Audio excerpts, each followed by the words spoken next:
Hey friends, welcome back to Chat with Nat, conversations that count, where we talk real life, real money, and real strategies to build wealth without worry and a life well lived.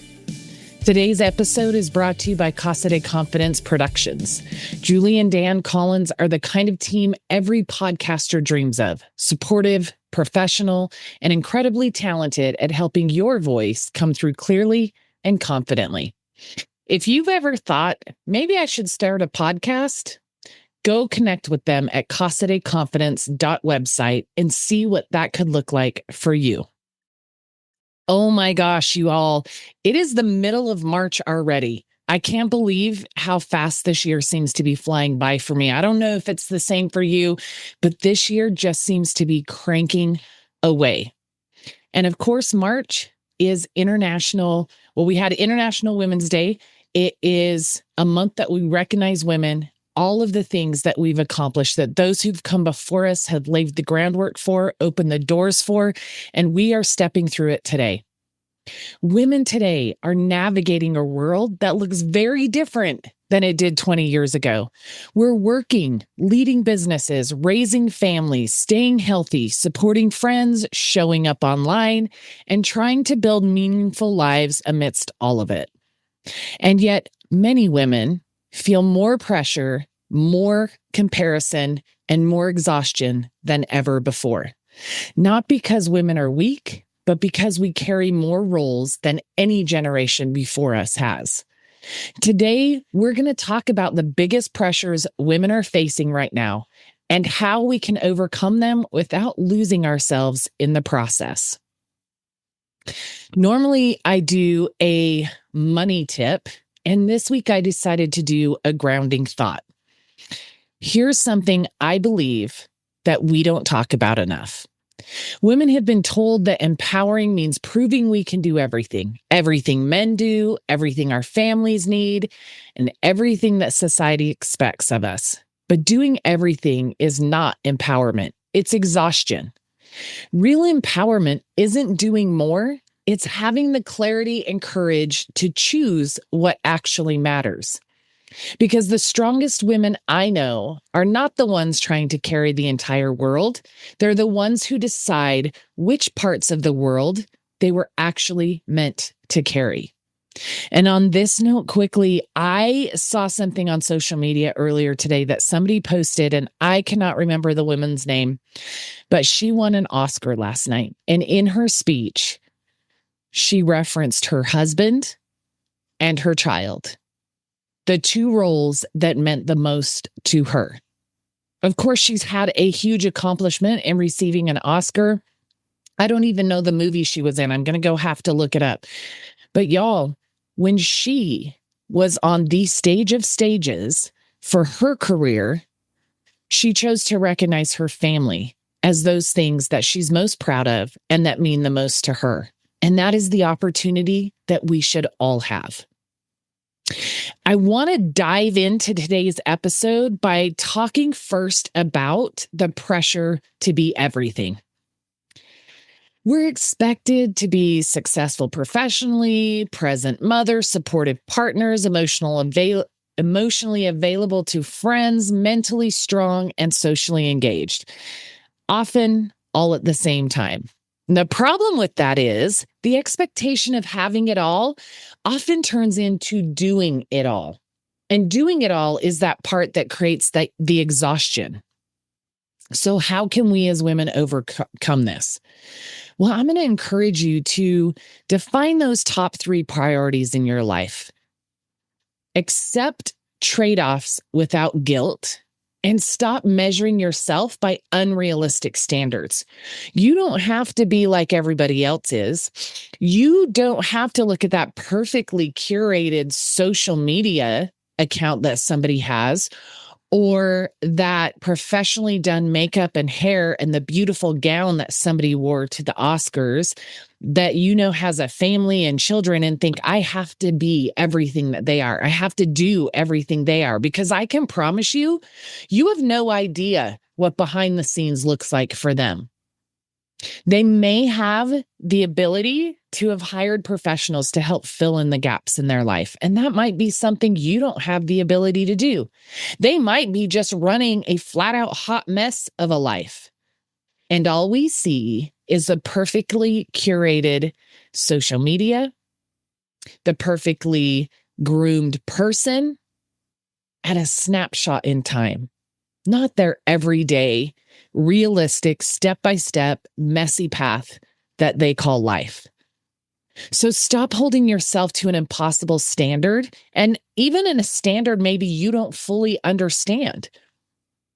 Identify what's most important to you. For me, it is my faith, it is my family, and it is my business. Those are my top 3 things. In between those, where there is room, and I do schedule intentionally for there to be room for doing things with friends, having fun, working out and staying healthy, which I'm elevating the level that I'm dedicated to that right now as well. But look, it's about taking care of what matters most first and letting the other things fall into the cracks in between or the gaps in between.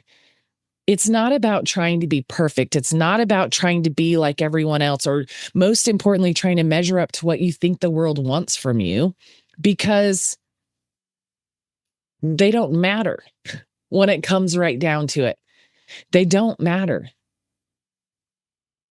Take care of what's most important to you and show it messy everywhere else if you have to. Who cares? Let's start showing more of what real life looks like for us as women instead of trying to make our social media, ourselves, our homes look like we just walked out of a magazine.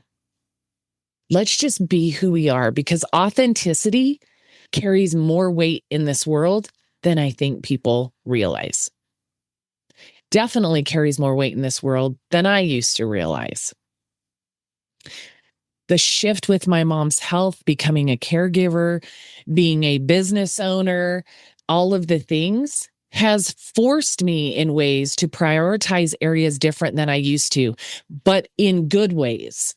I am so grateful for realizing that here are the 3 areas I need to show up in, and everything else is what it is. And giving myself permission to do exactly that. At the end of the day, let me say again, you do not have to do everything. You just have to do what matters most. And ladies, you get to decide what matters most looks like for you. Okay, here we go. We're going to elaborate on a piece of what I just talked about, the comparison trap. Social media has changed the way that we as women see ourselves. We're constantly expected to show a perfect home, a perfect career, have a perfect body. We are perfect parents. We are perfect partners. But like I just said in the previous section, we are seeing highlight reels. That is not their real life. That is not their real life. And people who have the ability to show up online that way, again, often have a team of support behind them that you can assume is there. Because even if it's a virtual assistant, even if it's scheduling apps, and they took the time to create templates to make everything look like it's perfectly curated, that is not real life. Okay?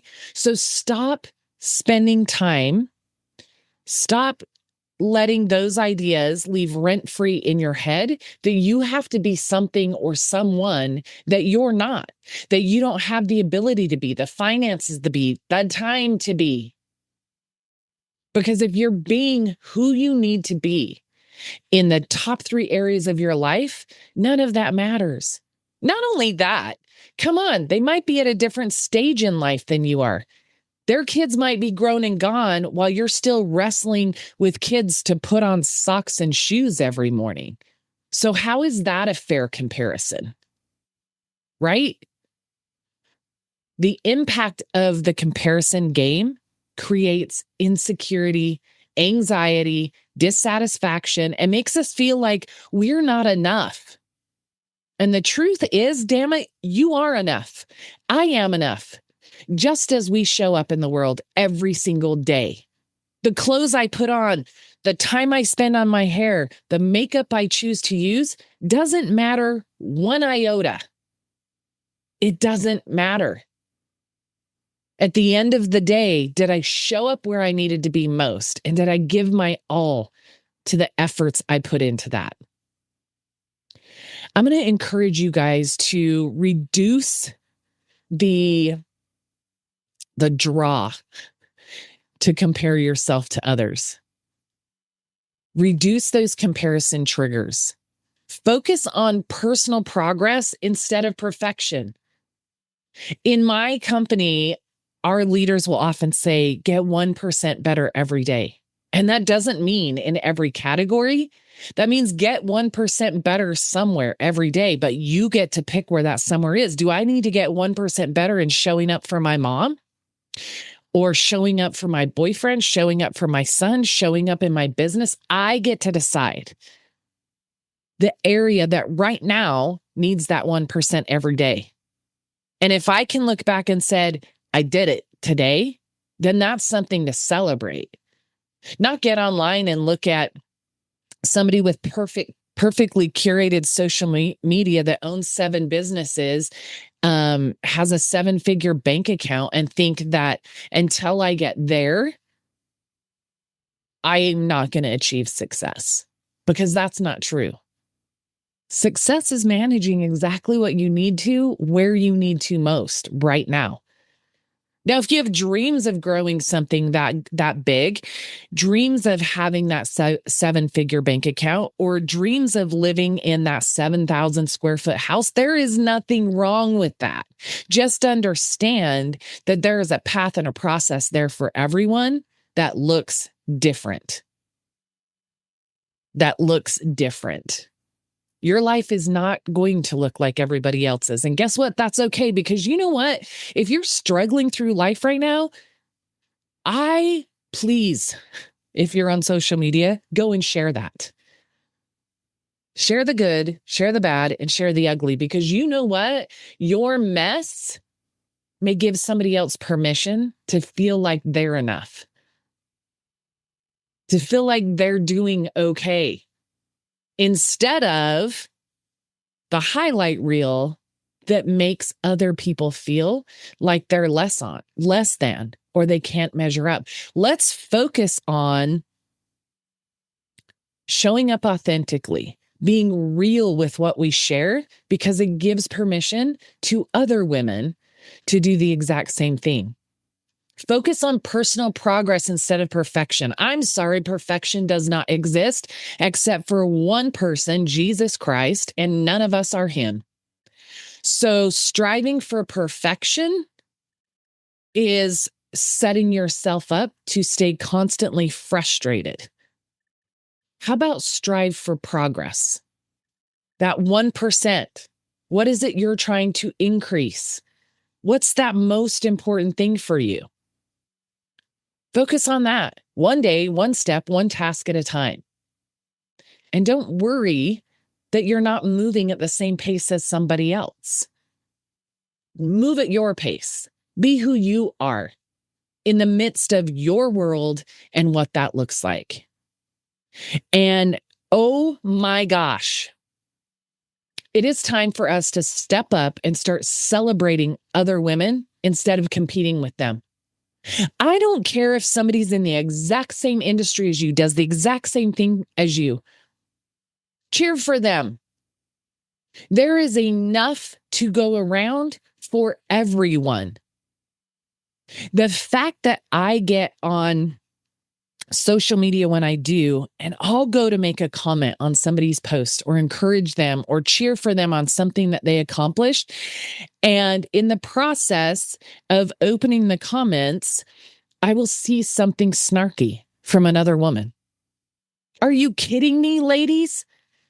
First of all, if you have the time to sit behind your computer screen and type something to tear somebody else down, that might be the time you could have used to focus on your own 1%. Don't spend time tearing other people down to make yourself feel better. Spend time lifting others up, because I promise you, it will lift you up. It will lift your mind, it will lift your heart, and eventually it'll lift you up in the areas that you're trying to grow. Another woman's success does not diminish yours. And you know what? Excuse me. Success for you today might be loading the dishwasher, or actually remembering to move the laundry from the washer to the dryer. Or in my case, I hate putting clothes away, but folding and putting your clothes away. It might be getting out of the house to go meet a friend for coffee. It might be closing a huge deal that moves the needle like never before in your business. But your success does not have to look like anybody else's. Be grateful for the little things that move you one step closer to whatever it is you're trying to accomplish. If today you're trying to accomplish a tidy home and you put a load of laundry away, congratulations. I'm cheering for you. And if it's closing $1 million deal in your business, congratulations. I'm so happy for you. Even if you do exactly what I do. You see, I believe that my people will find me. I could be in a room of financial professionals, an entire room of them. Smattered amongst maybe, let's say I'm at an event. There's 1,000 guests, and 100 of the 1,000 are financial professionals just like me. And the other 900 are guests, people we have the opportunity to talk to connect with, maybe invite to sit down with us. My people in that room are going to find me. They're going to gravitate to me. That's how the universe works. That's how God works. I don't need to worry that the one financial professional lady at the end of my row has 10 people talking to her and I only have 2. Those are my 2. My 10 people days will come. They do happen. But she has 10 people talking to her. In my world, that means those 10 people or those 10 families have a chance of everything changing for them financially, because they're taking a step to have a conversation that does something that I do. Okay?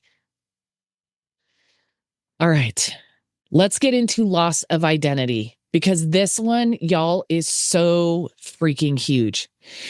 In the midst of being the wife, being the mom, being the business owner, being the friend, being the whatever, it is so easy to reach that moment where we ask, who am I outside of my mom hat, my business owner hat, my wife hat, my partner hat? Who am I? Am I just a mom, just a professional, just a caregiver, just the responsible one? Y'all, for me, this came like 7 years ago. I've talked before about the huge personal life upheaval I had about 7.5 years ago now. My son was a senior in high school. He's getting ready to go in the Marine Corps. He'd already made that decision. And I had a huge change in my personal relationship that I was in after 8.5 years. And I sat there, first of all, dealing with the collateral damage of this situation.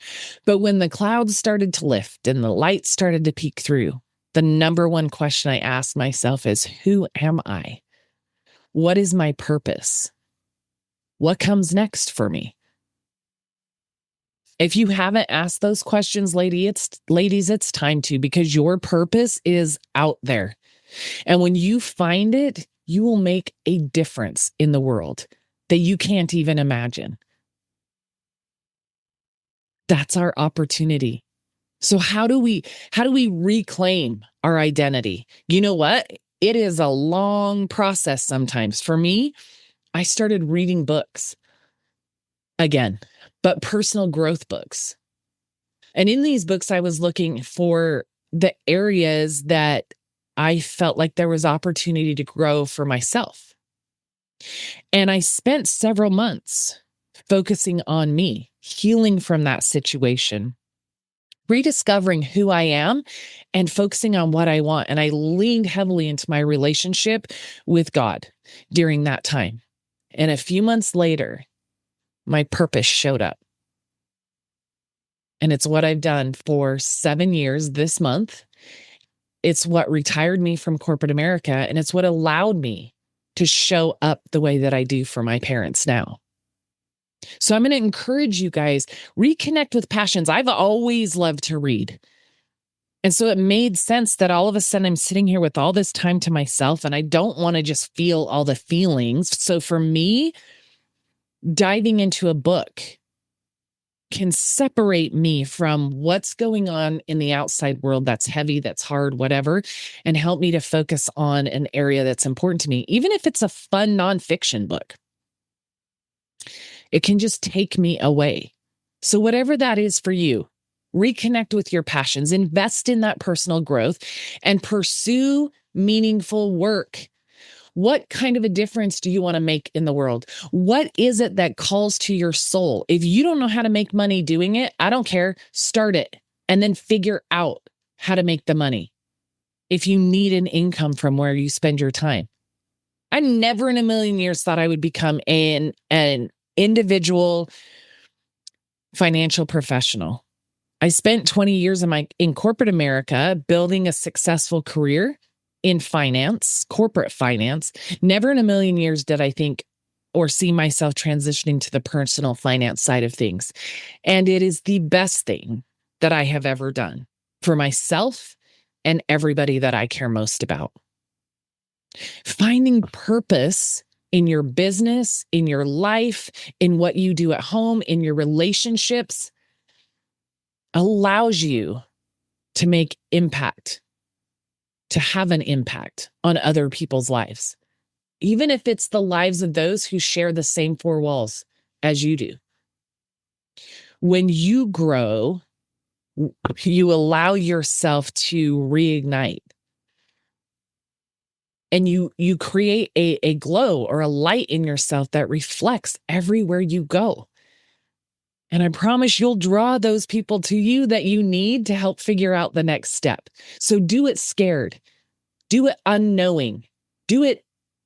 Just do it. Finding purpose in your business, in your family, in your relationship is what allows you to impact other people's lives. All right, the loneliness epidemic. Whew, this can be a huge one, y'all. This is something many women are experiencing, but rarely talk about.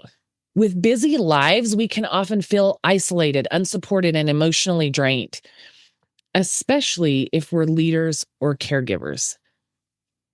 I'm going to say, especially also if you're a stay-at-home parent, because your community is little feet and little people who scream, who demand, who need all the time. I mean, maybe that's what it feels like if you're a business owner too, people screaming and needing things all the time. Okay. But y'all, it's what matters most. And yet can leave us feeling completely drained, unenergized, and thinking, Natalie, you know what? I don't even have time to pick up a book right now. How dare you tell me to pick up a book right now? I can't even see straight. I can't even comb my hair every day.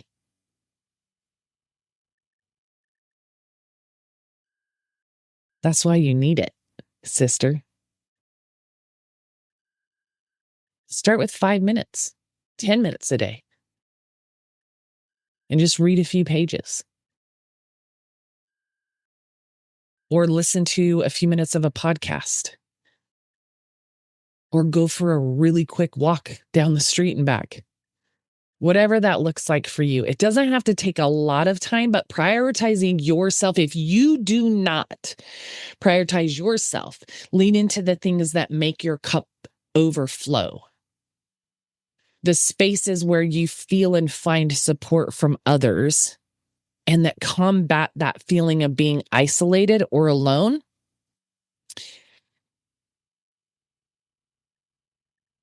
You're going to continue to struggle.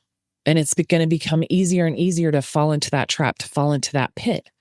You've got to get out and find those spaces, even if it's short little windows of time, even if you have to start with once a month, even if you have to trade babysitting with a friend so that you both can go to different things and get out of your houses. The truth is, as women, we feel like we have to be the strong one for everybody else. I know that feeling. I felt like I had to be the strong one for my mom and my dad this last 3.5 years they've lived with me, especially the last 3.5 months that my mom's health has been all over the place. And I didn't have to be the strong one. All I had to do was open my mouth and tell people what I was feeling, what I needed. And you can't even begin to imagine the ways in which people showed up for me, which allowed me to show up better for myself. I want to encourage you guys to build intentional friendships, like real friendships with people you have things in common with, people you connect with, people who show up genuinely for you. If you are the only one who ever picks up the phone and dials the number, maybe reconsider. As something I've done, if I am the only one who ever instigates the connection with somebody else, that connection is not a priority for me. So build intentional friendships. Seek somebody to mentor you, in whatever area that it's working on. If it's in your faith, get in a Bible study or a small group through your church, or whatever kind of opportunities like that exist in your church. What about your neighborhood? Start a play group or join a play group to give you a chance to be around other mamas who are carrying the same load that you are every single day. If you're building a business, seek mentorship from somebody that is doing the same thing, or maybe not even doing the same thing, but built a successful business. How did they start? But to create those intentional connections, you have to show up fully as you are, messy, broken, scared, whatever that looks like. Honestly, show up as that and let those gaps get filled by the amazing people, oftentimes that are already around you. Like I said, create the playgroup, create other supportive communities. If you're a caretaker like me, create opportunities for other caretakers to come together, to lean on each other, to find support. Whatever that looks like, if you don't already have it, or if maybe it exists, but for whatever reason, that space doesn't feel comfortable for you, then create it yourself. Create what you're looking for. It doesn't have to take a lot. You know what? You can post on Facebook, hey, any women who want to meet up for coffee and conversation this Saturday at 10 o'clock, meet here. You don't have to go all out, creating a website for it, creating a social media for it, no, just throw it out there. With 3 other women that are leaders in my business that live close to me, we have a ladies' leadership luncheon that we've started. Once every 4 to 6 weeks, we tag down a Saturday that we all have a couple hours and we go get together. But we don't sit and talk about the business. We sit and talk about what else is going on in our lives. We find support and connection in who we really are because we already know what we're doing in business. But it gives us a chance to make a connection on that personal level, to find that additional support, to hear the stories from the people we're around that make us more alike than we are different, yet we don't even know exist. Community is not a luxury. It's a necessity. All right. The next one, fear of starting something new. Many women feel that call to something more, or I found my passion, I found my purpose, but I am terrified to step into it.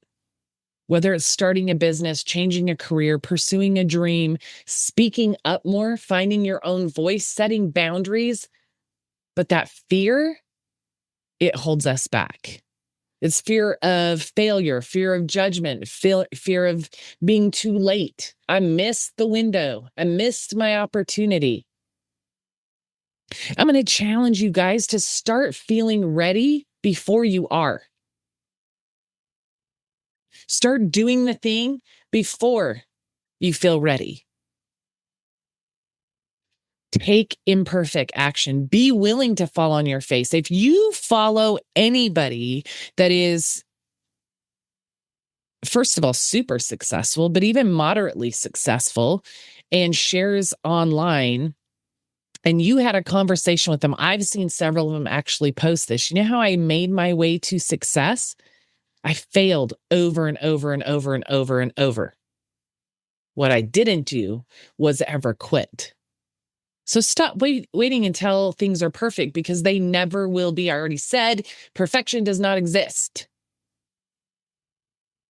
Stop making excuses for chasing that thing that's tugging at your heart, and surround yourself with people who encourage you to go after it, to create that thing, who cheer for you, who reach down and lift you up. There are so many people out there that will help you find your way and navigate through the thing that terrifies you.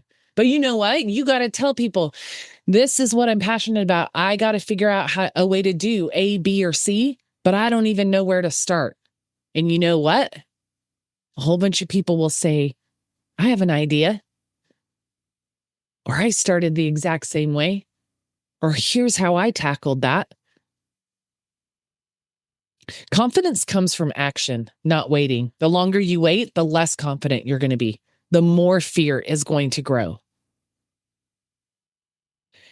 You know, yesterday's sermon at church, the pastor was talking about how we have to choose God and his plan and let go of the other things. He was talking about the fact that our past does not define us unless we let it, unless we keep going back to it because it's comfortable. Nobody ever reached success without being uncomfortable, whether that's success in their home as a parent, success in a relationship, success in a job, success owning a business. You've got to be willing to be uncomfortable, to be unsure, to feel the fear and do it anyway. Again, I'm going to say confidence comes from action, not waiting. If you keep waiting, you're never going to do it. So here's my hot take for the week. Women have spent decades trying to prove that we can do everything men can do. Maybe the real power is actually in recognizing that we don't have to do everything, but we can still lead, and we can build, we can nurture, and we can succeed. We can do all of those things while also choosing balance, boundaries, and purpose. The strongest women that I know are not the ones doing the most. Let me say that again. The strongest women I know are not the ones doing the most. They're the ones living with intention. To every woman listening today, you're not behind. You're not failing. You're navigating a complex world while trying to build a meaningful life right alongside the rest of us. Give yourself some grace. That's what it's for. But also give yourself permission to grow, evolve, pursue that thing that God placed on your heart. And if this episode resonated with you, please share it with a woman who needs encouragement today. Send it to a friend who might be feeling overwhelmed. And remember, when women rise with purpose and confidence, families, communities, and generations rise with them. Thank you so much for listening today. And until next time, protect your peace, protect your people, and protect your wealth.